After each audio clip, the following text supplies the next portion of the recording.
तो गरीब बातें दारा शिकोह करता था, मजहब के खिलाफ बहुत सारी बातें उसकी जाहिर हुई।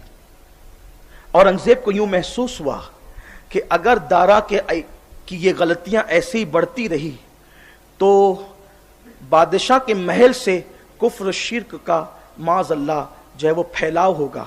बल्कि दारा के बारे में उसके मद्दाह लिखते हैं जिन्होंने औरंगजेब को मुंह भर भर गालियां दी दारा की मोहब्बत में, उन मौरखीन ने लिखा है कि जब वो कपड़े पहनकर अपने तख्त पे बैठता था तो इधर इधर इधर और ताज पर बाज़ाब्ता तौर पर बुतों की मूर्तियां लगी होती थी।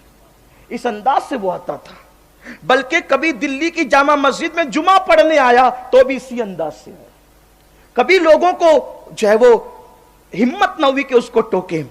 ये बात औरंगजेब को बहुत खटकती थी, इसलिए कि औरंगजेब बचपन से मुत्तकी सालेह नेक तबीयत इंसान था और वो मजहब का बड़ा सख्ती से पाबंद था, क्योंकि मुल्ला जीवन जैसे उस्ताद की सोहबत अल्लाह ने उनको अता की थी। औरंगजेब को एक टेंशन तो ये था ही कि इसका इल्हाद अगर इस तरह बढ़ता रहा तो बहुत तकलीफ होगी और लोगों को कुफ्र से रोका नहीं जाएगा। दारा का कहना यह था कि मैं ये जो करता हूं एक तबके को खुश करने के लिए करता हूं, लेकिन बात यहां पर बहुत दो चार की तरह कह दूं कि किसी तबके को खुश करने के लिए इस्लाम ने तरीका यह बताया है कि उसके साथ अखलाक से पेश आओ। इस्लाम ये नहीं कहता कि किसी को खुश करने के लिए उस जैसे बन जाओ।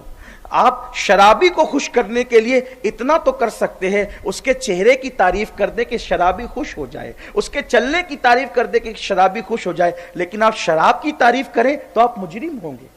खुश तो चेहरे की तारीफ से भी किया जा सकता है, खुश तो चलने की तारीफ से भी किया जा सकता है, खुश तो उसकी आवाज की तारीफ से भी किया जा सकता है। क्या जरूरी है कि शराब की तारीफ से आप शराबी को खुश करें?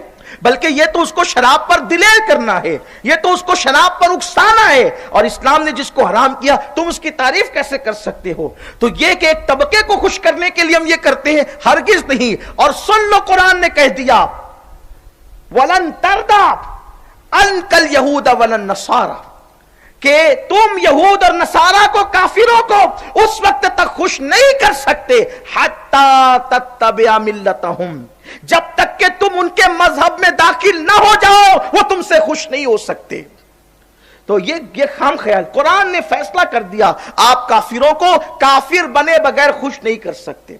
कुछ भी, कितने भी न्यूट्रल हो जाओ, कितने भी आप जो है वो इस तरीके की बातें करने लगो, काफिर कुफ्र कभी खुश नहीं होगा इस्लाम से जब तक कि तुम इस्लाम छोड़ ना दो। और इस्लाम छोड़ोगे तो क्या खुदा की पनाह मिलेगी, खुदा की मदद मिलेगी? हरगिज नहीं, हरगिज नहीं। तो यही सोच थी उसकी, गोया के उसके दादाओं की में से अकबर की तरह उसकी सोच थी कि तबके को खुश करने के लिए करना चाहिए। दूसरा एक मामला यह था उसका कि वो शाहजहां पे मुकम्मल छाया हुआ था, क्योंकि सारे बेटे मुराद हो, शुजा हो या फिर औरंगजेब हो, ये सब शाहजहां से दूर थे, ये सब दूर थे। और करीब में सिर्फ दारा शिकोह था। ये तीनों भाइयों से जो है वो शाहजहां को दूर रखता था और उनके कान भरता था।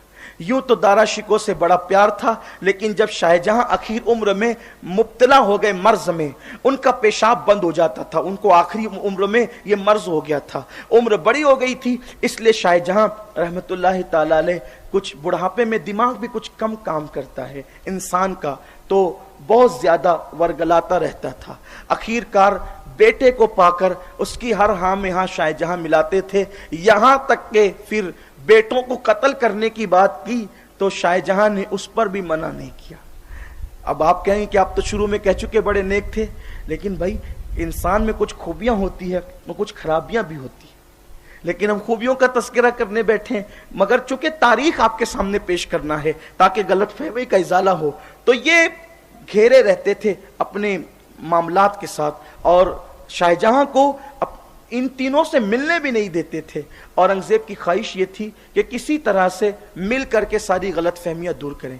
औरंगजेब को के हवाले से शाहजहां के दिलो दिमाग में इतनी नफरत बिठा दी गई कि यहां तक कह दिया गया कि वो तो हिंदुस्तान की सरजमीन पर आपका नाम खत्म करके अपना नाम का सिक्का चलाना चाहते हैं और अपनी अलल ऐलान हुकूमत, आजाद हुकूमत वो चाहते हैं। तो शाहजहां को हैरत हुई कि मेरा बेटा जिसको मैंने पाला पोसा बड़ा किया, आखिर वो मेरा इतना मुखालिफ क्यों है? تو غلط فہمیاں تھی، دوریاں غلط فہمی بڑھاتی تھی. لیکن میں نے اورنگزیب کے کئی خطوط پڑھے. اورنگزیب نے جب بھی اپنے ابا شاہ جہاں کو خطوط لکھے تو اس انداز سے لکھے: عالی جاہ، عالم پناہ، اعلی حضرت، ایک مرتبہ باریابی کی اجازت عطا فرما دے. میں خود حاضر ہو کر سارے معاملات آپ سے خود کہنا چاہتا ہوں. یہ حالات تھے کہ جیسے خطوط محل میں آتے وہ وہیں سے غائب کر دیے جاتے، خطوط وہیں سے غائب کر دیے جاتے، شاہجہاں تک پہنچنے بھی نہیں دیے جاتے، اور جواب میں یہی لوگ خطوط لکھتے اور اس پر شاہی مہر ہوتی.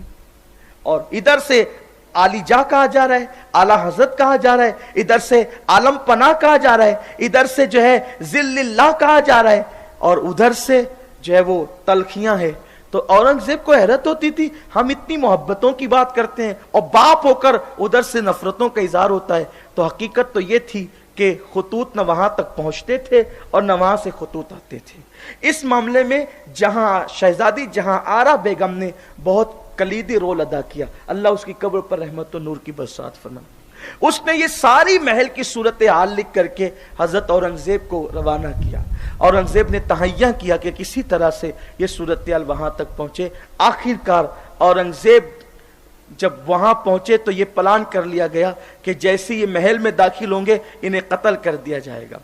اور بر وقت یہ اطلاع ان کو پہنچ گئی تو وہ محل میں اب تنہا یا نہتے داخل ہونے کی بجائے ہزاروں کی فوج لے کر کے وہ سیدھا داخل ہو گئے. اور انہوں نے کہا کہ جس باپ کو میرے حوالے سے مسمائنڈ کیا جاتا ہے، کیوں نہ ایسا ہو کہ جو لوگ زہر اگلنے والے لوگ ہیں ان کو میرے باپ سے ملنے ہی نہ دیا جائے. اور اورنگزیب نے اس طرح سے اپنے والد حضرت شاہ جہاں کو ایک جو ہے وہ کمرے کے اندر رکھا اور یہ پابندی لگا دی کہ اب یہ کسی سے نہیں مل سکتے اور ان سے کوئی نہیں مل سکتا.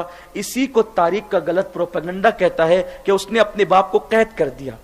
بھئی کسی سے ملنے سے روک دینا ایک الگ بات ہے اور قیدی بنا دینا ایک الگ بات ہے. آپ اس میں غور تو کریں، کتنی اہم بات ہے یہ. جو ہمارے نوجوان ٹی وی کے ڈیبیٹ کو دیکھ کر کے اورنگزیب کو گالیاں دے رہے ہیں، اورنگزیب کے نام سے کوئی شہر نہیں ہونا چاہیے، اورنگزیب کے نام سے کوئی گلی نہیں ہونا چاہیے، اورنگزیب کے نام سے کوئی روڈ نہیں ہونا چاہیے. اور تاریخ تو پڑھو آپ کہ اورنگزیب نے قید نہیں کیا باپ کو. ارے جو باپ سے اتنی محبت کرتا تھا، اتنی محبت کرتا تھا کہ اورنگزیب کے بیٹے جب حافظ قرآن ہوئے اور اورنگزیب نے کہا کہ جاؤ تم اپنے دادا کو سلام کرو، تو وہ سلام کرنے کے لیے شاہجہاں کے پاس گئے. تو شاہجہاں نے کہا بیٹے آج عید تو نہیں ہے، تم کیوں سلام کرنے کے لیے آئے ہو؟ کہا دادا جان ہم دونوں حافظ قرآن ہو گئے ہیں اس لیے ہم آپ کو سلام کرنے آئے ہیں. تو شاہجہاں نے بڑی حسرت سے کہا تھا کہ آج تو تمہارے باپ کے لیے عید کا دن ہے، شاہجہاں کے لیے نہیں. اس لیے کہ رسول اللہ کی حدیث ہے کہ جس کا بیٹا حافظ قرآن ہوتا ہے قیامت کے دن اس کے سر پر ایک نور کا تاج رکھا جائے گا جس سے پورا میدان محشر منور ہوگا. کاش میرا کوئی بیٹا بھی حافظ قرآن ہوتا تو یہ شرف اللہ مجھے بھی عطا کرتا، لیکن میں اس سے محروم ہوں کہ میرے بیٹے کو تو یہ شرف ملے گا لیکن قیامت میں مجھے نہیں ملے گا. دونوں بچے اورنگزیب کے پاس آئے. کہا دادا نے حسرت سے یہ کہا، اورنگزیب اکھنڈ بھارت کا بادشاہ تھا لیکن کہا کہ میرے باپ کی تمنا یہ ہے کہ میرا بھی کوئی بیٹا حافظ قرآن ہو. تو اب اورنگزیب اس وقت تک اپنے گھر سے قدم نہیں نکالے گا جب تک کہ حافظ قرآن نہ ہو جائے. ہند کی تاریخ گواہ ہے کہ باپ کی حسرت کو پورا کرنے کے لیے ادھیڑ عمر میں اورنگزیب نے ساری حکومت کو کمرے میں بیٹھ کر چلاتے ہوئے صرف 6 مہینے میں قرآن مقدس حفظ کیا. صرف 6 مہینے میں. جو اپنے باپ کا ایک حسرت والا جملہ اس شان سے پورا کر دے وہ باپ کا بے وفا ہوگا، وہ باپ کا غدار ہوگا، وہ باپ کو قید کرنے والا ہوگا؟ نہیں. اورنگزیب کو خوف یہ تھا کہ اگر میرا بھائی دانا شکو یا کوئی ایکس وائی زیڈ ان کے پرانے ملنے والے ان سے ملتے رہے تو یہ پھر کوئی فتنہ پیدا کریں گے، کوئی فتنہ نہ ہو، اس لیے کمرے میں رکھ دیے گئے اور کسی سے ملنے کو روک دیا گیا. اسی پر اتنا ڈرامہ اور اتنے قصے گڑے گئے، اسی پر اتنی کہانیاں گڑی گئی. قید کر دیا، قید کر دیا، قید کر دیا. ارے نادان، جو ہندوستان کی ایک لڑکی کو اتنا انصاف دے. اب بات میں سمیٹنے لگا ہوں، انشاءاللہ پھر کبھی گفتگو ہوگی، ٹائم ہو گیا اپنا. لیکن بس یہاں پر ایک اہل علم کے لیے، اہل انصاف کے لیے क्योंकि मुझे पता है गुफ्तगू पता नहीं कौन कौन सुनेगा, अल्लाह करे लोगों तक हक पहुंचे। तो अहले इंसाफ के लिए मैं दोनों वाकयात रखता हूं। एक तो ये कि अपने बाप को कैद कर दिया, जो अपने बाप का ना हो वो दुनिया में फिर किसका हो सकता है। लेकिन दूसरी तरफ औरंगजेब का किरदार भी तो देखो। औरंगजेब ने अपनी पूरी जिंदगी कभी किसी पे जुल्म नहीं किया। एक बादशाह जिसे दुनिया शिवाजी कहती है, उसके घर की एक औरत जंग के मैदान में पकड़ी गई तो औरंगजेब ने कहा बेटी किसी की भी हो, इस्लाम का नुक्ता नजर यह है कि बेटी बेटी होती है, इसलिए इज्जत के साथ इसको वापस किया जाएगा अगरचे दुश्मन की बेटी हो। यह नजरिया था। और आप कहते हैं बाप को कैद कर दिया, जो माँ बाप का न हुआ वो किसी का नहीं हो सकता। बल्कि चलिए छोड़िए सारी तारीखी रिवायात को छोड़िए, कुछ रिवायत होती है, कुछ दरायत होती है। दरायत यानी सबूत होते हैं। एक ऐसा सबूत पेश करता हूं औरंगजेब के आदिल होने पर कि इंशाअल्लाह ताला अहले हक को हक तक पहुंचने में आसानी होगी, और इसी पे गुफ्तगू इंशाअल्लाह खत्म कर देंगे।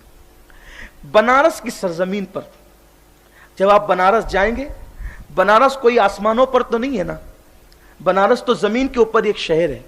जब आप बनारस जाएंगे तो आप बनारस जाकर के किसी से पूछिएगा कि वो जगह कहां है जिस मस्जिद की जमीन देने वाला कोई मुसलमान नहीं था बल्कि बनारस का एक पंडित था। हमने उस मस्जिद पे जाना है जिसकी जमीन देने वाला मुसलमान नहीं बल्कि एक पंडित है। पंडित ने जमीन दी है मस्जिद के लिए। आखिर ऐसे हालात क्या पेश आए थे कि पंडित जमीन दे रहा था मस्जिद के लिए? क्यों दिया उसने? मस्जिद के लिए जमीन क्यों दी? तो उसके पीछे पस मंजर तारीखी ये है कि बनारस का वो पंडित जो उन तमाम पंडितों का सरदार था उस दौर का, उसकी एक बहुत खूबसूरत बेटी थी और औरंगजेब की पूरे भारत पर हुकूमत थी। तो औरंगजेब ने जाहिर सी बात है हुकूमत चलाने के लिए अलग अलग गवर्नर मुकर्रर किए थे। अब इत्तेफाक से ऐसा हो सकता है ना कि किसी की पेशानी पर तो नहीं लिखा होता ना कि कौन नेक है कौन बद है। भाई महफिल में जो संजीदा सफेद कपड़े पहनकर बहुत सर झुकाकर गर्दन झुका करके बैठे, इत्र लगाकर बैठे, तो कोई जरूरी नहीं है ना कि वो अंदर से भी उतना ही शरीफ हो जितना बाहर से शरीफ। किसी की पेशानी पे तो नहीं लिखा होता है। तो औरंगजेब के सामने आदमी मुअद्दब रहता है और बाद में बदमाशी करता है, तो इसमें औरंगजेब का कसूर क्या है? तो औरंगजेब ने किसी की जाहिरी शराफत को देखकर उसको बनारस का गवर्नर बना दिया। वो बनारस का गवर्नर बना। वो औरतों का बड़ा प्यासा था, बड़ा लालची था औरतों का, और उसकी आदत थी कि हर रात उसके बिस्तर पर कोई नई लड़की चाहिए थी। इतना बदबख्त था वो, लेकिन कलमा पढ़ता था, मुसलमान कहलाता था। बस वो गवर्नर नया नया बन करके आया, नया नया वो इलाके का जो है वो जिम्मेदार बन करके आया, और उसने फिर वहां के लोगों से मशवरा किया, यहां पता बताओ कि खूबसूरत लड़कियां किस किस घर में है। तो फौरी तौर पर किसी ने उसको खुश करने के लिए बताया कि यहाँ का जो पंडितों का बड़ा जिम्मेदार है उसकी लड़की इतनी खूबसूरत और हसीन व जमील है कि पूरे बनारस में उसके हुस्न के चर्चे हैं। उसने कहा जाओ और जाकर उस पंडित को खबर दो कि वो फौरी तौर पर अपनी बेटी मेरे महल के अंदर रवाना कर दे।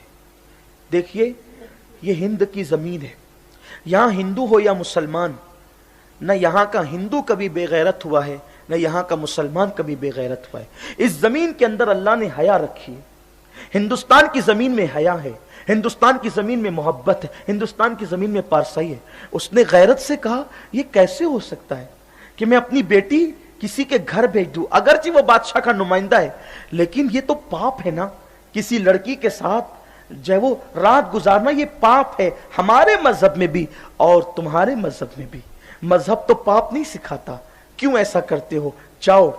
फिर उसने कहा अच्छा ठीक है, अगर ये पाप है तो उससे कहना कि वो अपनी बेटी की शादी मेरे साथ करने के लिए तैयार हो जाए। उसने कहा हैरत है, हम ब्राह्मण है आप मुसलमान है, दोनों में शादी कैसे हो सकती है? एक मुस्लिम और गैर मुस्लिम में शादी कैसे हो सकती है? उसने कहा मैं तुम्हें सिर्फ चंद दिनों का टाइम देता हूं, अगर इन दिनों के अंदर अपनी बेटी की डोली सजाकर मेरे घर न भेजी तो फिर अपनी बेटी का जनाजा देखने के लिए और अपनी मौत देखने के लिए तैयार हो जाओ। पंडित ने खाना छोड़ दिया, पीना छोड़ दिया, हंसी छूट गई, सब खत्म हो गया। हमारी जमात के बहुत बड़े आलिम अल्लामा अरशदुल कादिर रईसुल कलम ने इस तारीखी वाक़े को अपने अंदाज में लिखा है, जिसको मैं अपने अल्फाज के जामे में पेश कर रहा हूं। बहुत होशियार चतुर चालाक बेटी ने अपने बाप से कहा, बाबा तू परेशान क्यों है? कहा बेटी छोड़ दो, रहने दो। कहा तू खाना नहीं खाता, क्या बात है? आखिरकार बाप ने बेटी को कहा, बेटी एक मुसलमान गवर्नर है और वो तेरा हाथ मांगता है, मैं क्या करूं? औरंगजेब का भेजा हुआ है, सोच तो सही उस दिन हमारे लिए कितना बदतरीन दिन होगा कि हमारी बेटी किसी मुसलमान की दुल्हन बन के जाएगी, ये कैसे हो सकता है?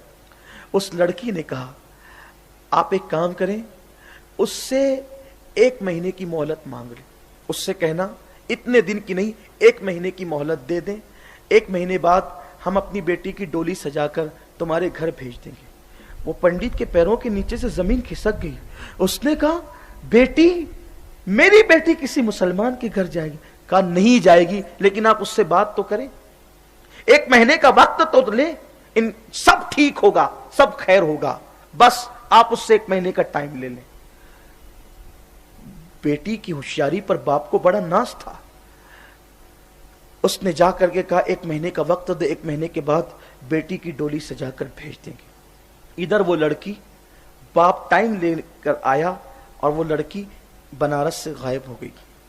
पता नहीं वो लड़की कहां चली गई, लेकिन मौर्रिखीन ने लिखा है कि उस होशियार लड़की ने अपने पूरे वजूद को कस के बांधा और लड़कियों की जो अलामतें थी उसको मुकम्मल छुपाया, और मुगल शहजादे उस जमाने में जो कुर्ते और जुब्बे पहनते थे वो जुब्बा उसने पहना और मुसलमानों की तरह सर पे पगड़ी बांधी और घोड़े पे सवार होकर वो बनारस से दिल्ली चली गई।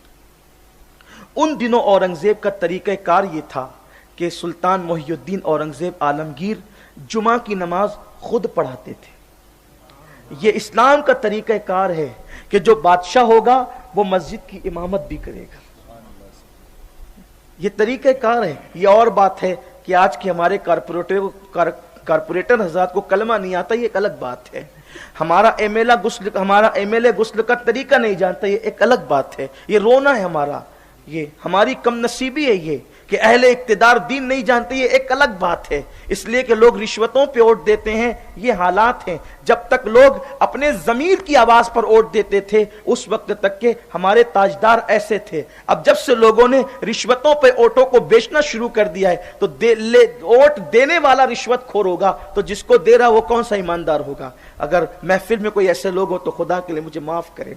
नश्तर जो लगाता है वो दुश्मन नहीं होता। मैं कोई सियासतदान भी नहीं हूं, लेकिन बात निकली है तो अर्ज कर रहा हूं। औरंगजेब का तरीका यह था, वो तरावी भी खुद पढ़ाते थे रमजान शरीफ के अंदर।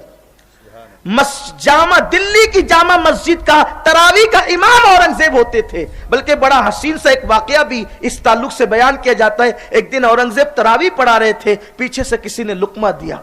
इन्होंने लुकमा नहीं लिया और नमाज मुकम्मल करके खड़े हो गए। कौन गुस्ताख था जो गलत लुकमा दे रहा था? उस महफिल के अंदर हजरत शेख मुहिबुल्लाह इलाहाबादी, अपने वक्त के बहुत बड़े कुतुब थे, वली थे, वो खड़े हो गए। बादशाह शहीनशाह औरंगजेब, ये गुस्ताखी फकीर ने की है। औरंगजेब ने देखा, क्योंकि वो अपने वक्त के बहुत बड़े वली थे, कहा आपसे ये उम्मीद तो न थी कि आप गलत लुकमा कुरान का देंगे। उन्होंने कहा मैं सही लुकमा दे रहा हूं। औरंगजेब ने कहा कुरान मंगाओ। 7 नुस्खे मंगाए गए। 4 नुस्खे औरंगजेब की तायीद कर रहे थे और 3 नुस्खे शेख मुहिबुल्लाह इलाहाबादी की तायीद कर रहे थे।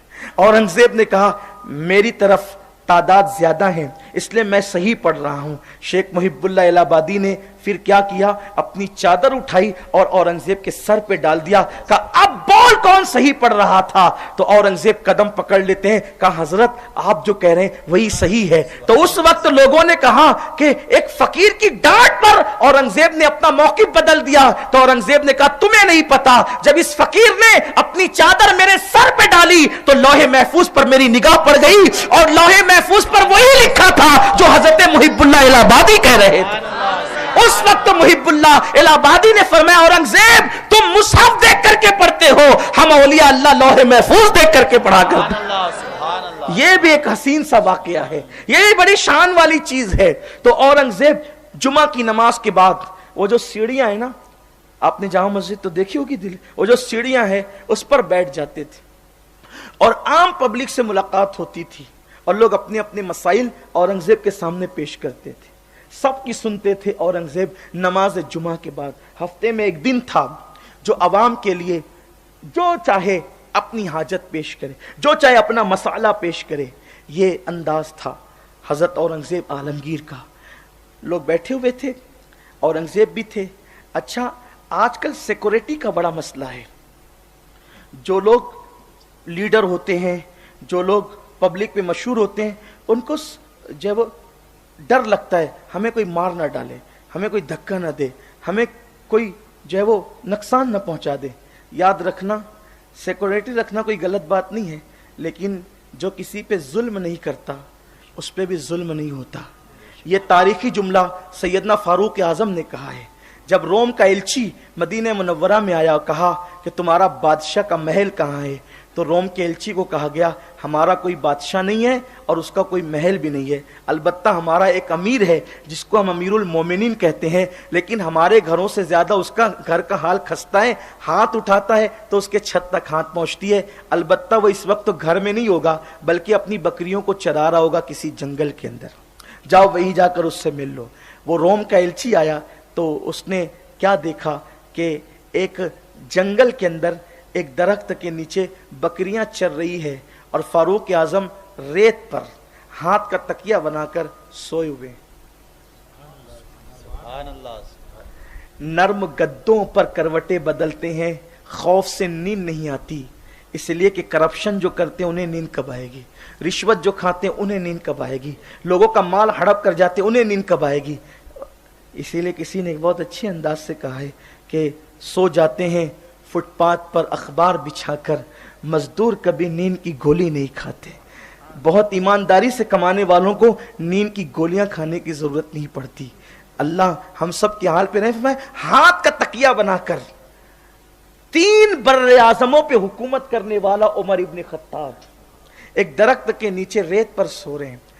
روم کے ایلچی کی نیت خراب ہو گئی، سوچا کہ جس کے نام سے کیسر و کسرا کے تاجدار ڈرتے ہیں، اگر اس کی گردن اڑا دو تو انعام کتنا ملے گا۔ بس جیسی تلوار پر ہاتھ ڈالی، فاروق اعظم نے کروٹ بدلی، چہرے کا ایسی ہیبت تھی کہ ہاتھ کانپ گئے، آنکھ کھلی تو کہا کیا ہوا؟ روم کا ایلچیوں خط لے کر کے آیا۔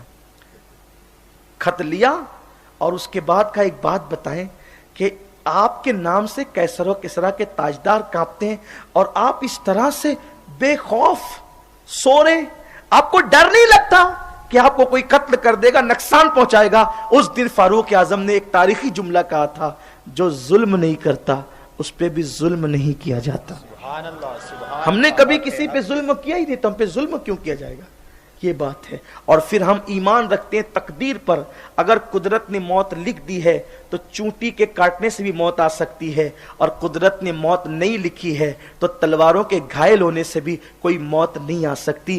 موت پابند ہے قدرت کے حکم کی، موت تلواروں سے نہیں آتی، موت تلواروں سے نہیں آتی، موت زہر سے نہیں آتی، موت قدرت کے حکم سے آتی ہے، لیکن اس کو تو بہانا چاہیے۔ تو اورنگزیب زینے پر بیٹھے اور لوگ آ کر کے اپنی فریاد کر رہے ہیں۔ ایسے میں ایک مغل شہزادہ سامنے آیا کہ فریاد فریاد۔ اورنگزیب نے مغل شہزادے کو دیکھا اور دیکھنے کے بعد اس مغل، لوگ سمجھتے تھے مغل شہزادہ ہے، اورنگزیب نے اپنی جو چادر تھی وہ چادر اٹھا کر اس کے سینے کی طرف پھینکتے ہوئے کہا، بیٹی، اسلام لڑکیوں کو اس طرح مردوں کے سامنے آنے سے منع کرتا ہے۔ لوگ حیران تھے کہ یہ تو مغل شہزادہ ہے اور اورنگزیب اس کو بیٹی کہہ رہا ہے، اور پھر کہا کہ اسے ایک مخصوص کمرے میں لے کر کے چلا جائے۔ اور جب مخصوص کمرے میں لے گئے تو پتہ چلا وہ مغل شہزادہ نہیں، اورنگزیب کی نگاہ اتقوا بفراست المؤمن فإنه ينظر بنور اللہ تعالی، مومن کی فراست سے بچو، وہ اللہ کے نور سے دیکھتا ہے۔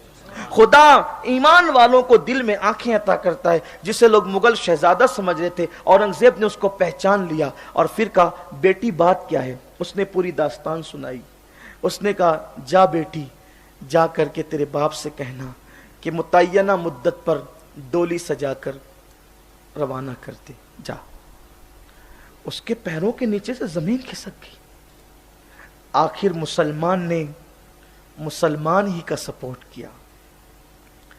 गुफ्तगू में हर दूसरे जुमले के बाद तीसरा जुमला बेटी भी था, और इतना मेरा अपमान भी, इतनी मेरी बेइज्जती भी कि तेरे बाप से कहना कि मुतय्यना तारीख पर डोली सजा करके उस गवर्नर के घर भेज देना।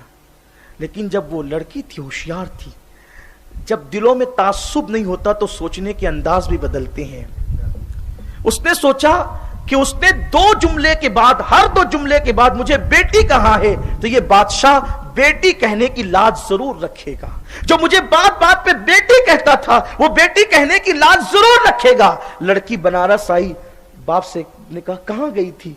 उसने पूरी दास्तान कही रो रो कर, और ये भी कहा कि बादशाह ने कहा है कि मुतय्यना तारीख और मुद्दत पे डोली सजाकर भेज देना। पंडित ने कहा कि आखिर मुसलमान ने मुसलमान का सपोर्ट किया। लड़की ने कहा मैं भी यही सोचती हूँ, लेकिन मेरा दिल कहता है कि वो हर दूसरे जुमले के बाद तीसरा जुमला बेटी कह के कहता था। शायद बादशाह बेटी कहने का कुछ तो उस ख्याल करेगा, कुछ तो लाज रखेगा। तारीख आ गई, डोली सज गई। वो डोली क्या थी, कोई जनाजा महसूस होता था। बाप रोते रोते बेहोश होता था, गैरत के हवाले से मरा जाता था। डोली उठाने वाले आए और उठा करके जब ले जाने लगे, और वो गवर्नर जो है वो दूल्हा की तरह बाराती लेकर के आया था। पैसे निछावर किए जा रहे थे, आगे आगे डोली चल रही थी, पीछे पीछे जो है वो बादशाह का गवर्नर बारात के साथ चल रहा था। लोग बड़े खुश थे।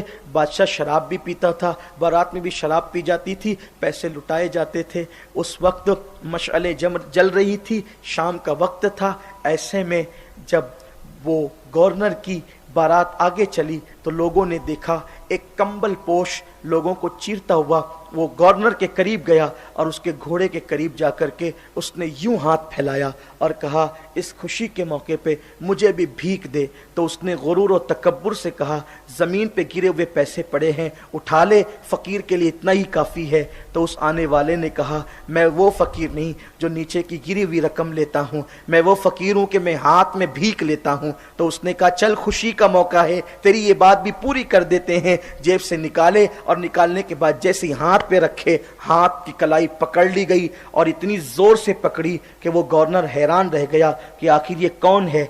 जैसे ही उसने अभी उस आने वाले को देखना चाहा कि उस कंबल कोश ने अपनी कंबल को फेंका, तो सबकी आंखें फटी के फटी रह गई, आंखें फटी के फटी रह गई, पैरों के नीचे से जमीन निकल गई, ढोल ताशे बंद हो गए, शहनाइयां लेकर के लोग भाग गए, अफरा तफरी का माहौल हो गया। इसलिए कि आने वाला वो फकीर कोई और नहीं था, वो अखंड भारत का बादशाह सुल्तान मुहियुद्दीन औरंगजेब आलमगीर था। और कहा बदबख्त इस्लाम को बदनाम करता है, मैंने तुझे लोगों की आबरू के तहफ्फुज के लिए भेजा था, या मैंने तुझे लोगों की आबरू से खेलने के लिए भेजा था। और उसके बाद कहा मंगाओ दो हाथी मंगाए गए, एक हाथी के पैर से एक पैर, दूसरे हाथी के पैर से दूसरा पैर, और दोनों को मुखालिफ सिमत में दौड़ाया, और उसका पूरा बदन चिर गया।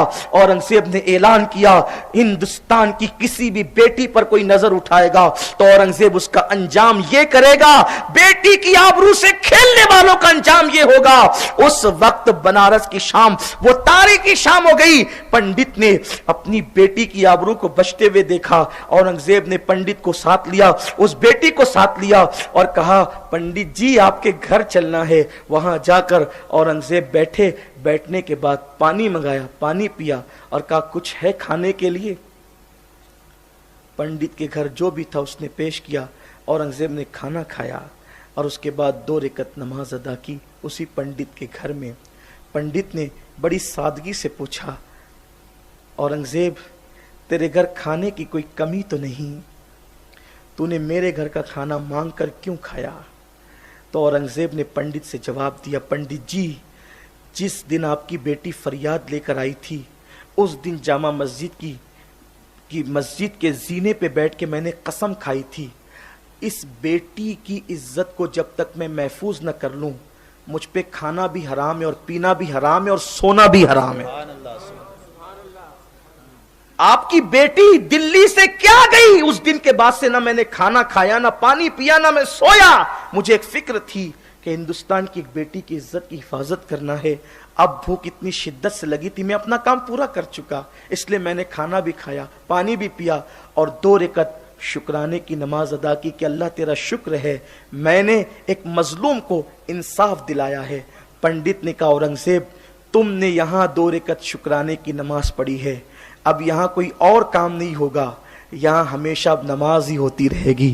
یہ میں اپنا گھر آپ کے اخلاق و کردار کو دیکھ کر کے مسجد کے لیے پیش کرتا ہوں، اب مسلمان ہمیشہ یہاں نماز پڑھتے رہیں. یہ ہمارا کردار ہے، یہ اورنگزیب کا کردار ہے، یہ اسلامی بادشاہوں کا کردار ہے جن کو لوگ گالیاں دیتے ہیں. تاریخ نہیں پتہ اس لیے گالیاں دیتے ہیں. جس دن اصل تاریخ بے نقاب ہوگی انشاءاللہ تاریکی کے پردے چھٹتے ہوئے نظر آئیں گے. میں آپ سب سے گزارش کرتا ہوں اسلامی تاریخ کو پڑھیں، علماء کی سرپرستی میں پڑھیں تاکہ حقیقت سے آگاہی ہو سکے. اللہ اورنگزیب کی قبر پر رحمت و نور کی برسات فرمائے، ان کے درجات کو بلند فرمائے اور اللہ ہمارے نوجوانوں کو اسلامی تاریخ سے قریب آنے کی توفیق عطا فرمائے. پھر اورنگزیب کے عرس پر ایک خصوصی اعلان انشاءاللہ اورنگزیب کی حویلی میں جو لال حویلی جو مدرسے میں منتقل ہے، اللہ حاجی جاوید صاحب کو بہتر جزا دے، یہاں کے خدامین کو، یہاں کے جتنے رہنے والے لوگ ہیں اولیاء اللہ کے سائے میں سب کو جزائے خیر دے کہ حویلی جو ہے مدرسے میں تبدیل ہوئی. اب انشاءاللہ مدرسے کے ساتھ آئندہ سال سے جب انشاءاللہ تعلیمی سال شروع ہوگا تو انگلش اسکول کا قیام بھی عمل میں آئے گا اور عشق رسول کے ماحول میں بچے انشاءاللہ انگریزی تعلیم حاصل کریں گے. آپ اس سلسلے میں لال حویلی سے رابطہ قائم کریں. گفتگو کے درمیان اگر کوئی غلطی ہو تو اللہ معاف فرمائے. میں نے بھی سارے واقعات تاریخی کتابوں سے بیان کیے اپنے علماء کی تحقیق شدہ، لیکن اگر کوئی تاریخی واقعہ بیان کرنے میں مجھ سے بھی کوئی لغزش ہو گئی ہو، کیونکہ میں نے بھی تو کتاب پڑھ کر ہی بیان کیا، اگر مجھ سے بھی کوئی خطا ہو گئی ہو، جو سچی باتیں تھیں وہ اللہ کی طرف سے تھی، اگر کوئی غلطی ہے تو وہ میرے نفس کی بدی ہے، میں اللہ کی بارگاہ میں توبہ کرتا ہوں. استغفر اللہ ربی من کل ذنب واتوب الیہ وما علینا الا البلاغ. السلام علیکم ورحمۃ اللہ.